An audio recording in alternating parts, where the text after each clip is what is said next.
अस्सलाम वालेकुम students, welcome to bio with Neela. Class 10 का टॉपिक जो मेरे इस वीडियो में डिस्कस करने लगे वो डीएनए रेप्लिकेशन है। स्टार्ट करते हैं बिस्मिल्लाहिर्रहमानिर्रहीम। बेसिकली बेटा डीएनए का जो स्ट्रक्चर है वो मेरे लास्ट वीडियो में हम लोगों ने डिस्कस करी था। वाटसन एंड क्रिक मॉडल था जिसमें ये बताया गया कि जो डीएनए होता है वो डबल हेलिकल स्ट्रक्चर होता है। ठीक है, जिस तरह के हेलिक्स होते हैं इसमें नाइट्रोजनस बेसिस की जो हैं वो स्टेयर्स होती हैं।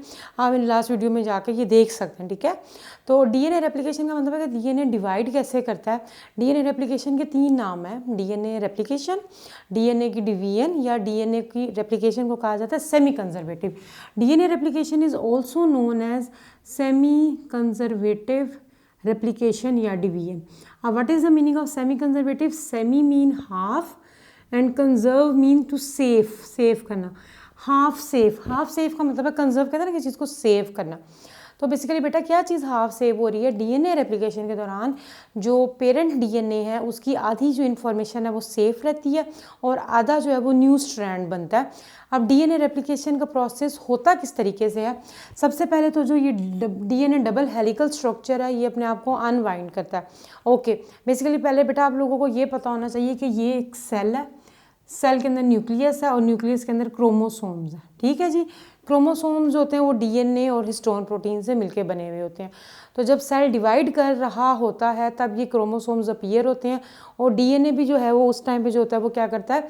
रेप्लिकेट बेसिकली करता है। तो इसमें क्या हो रहा होता है कि डीएनए जो होता है इटसेल्फ सबसे पहले जो ये डबल हेलिकल स्ट्रक्चर है, जैसे दो रस्सियाँ आपस में ट्विस्ट हुई होती हैं वो अपने आप को अनवाइंड करती हैं, खोलती हैं। खोलने के बाद ये इस तरीके से इस फॉर्म में आ जाता है जैसे कि एक लैडर होती है, सीढ़ी होती है, उस तरीके से। ये नाइट्रोजनस बेसिस हैं इसके अंदर।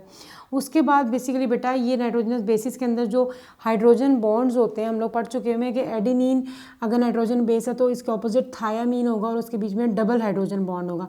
और अगर गुआनिन है तो उसका ऑपोजिट साइटोसिन होगा और उसके बीच में ट्रिपल हाइड्रोजन बॉन्ड होता है, मगर ये वीक हाइड्रोजन बॉन्डिंग होती है तो ये ब्रेकअप हो जाती है। और जैसे एक जिप होती है, जिप को आप खोलते हो तो वो 2 अपने पार्ट्स में डिवाइड होती जाती है। ऐसे ही ये जो डीएनए का स्ट्रैंड है ये ओपन होने के बाद it just open like a zipper, ये इस तरीके से सेपरेट हो जाता है। अगर यहाँ पर मिसाल के तौर पे एडिनिन है, थायामीन है, गुआनिन है, साइटोसिन है, यहाँ पर थायामीन था, यहाँ पर एडिनिन था, इसके ऑपोजिट गुआनिन, के ऑपोजिट साइटोसिन और साइटोसिन के ऑपोजिट गुआनिन।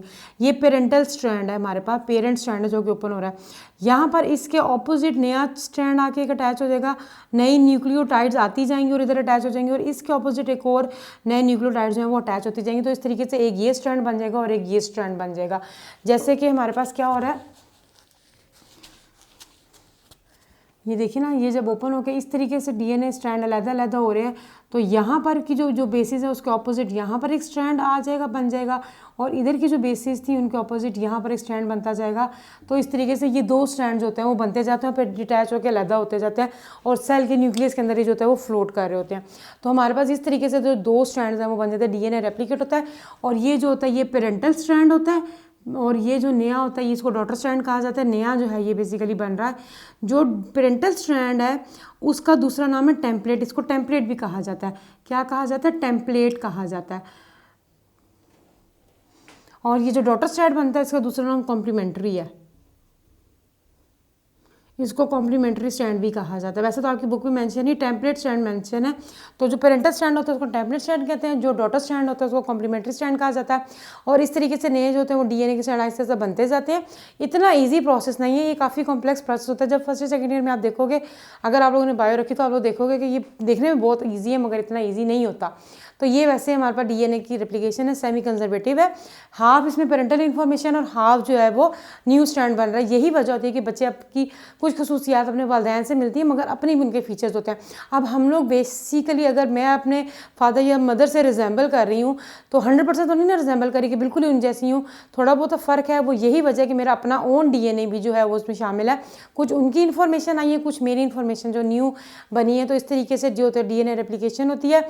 इस तरीके से जो न्यू ऑफस्प्रिंग्स बनते हैं वो उनके अंदर जो डीएनए होता है वो सेमी कंजर्वेटिव प्रोसेस से होकर गुजरा हुआ है, जिसमें हाफ पेरेंटल इन्फॉर्मेशन और हाफ जो है वो न्यू इन्फॉर्मेशन है।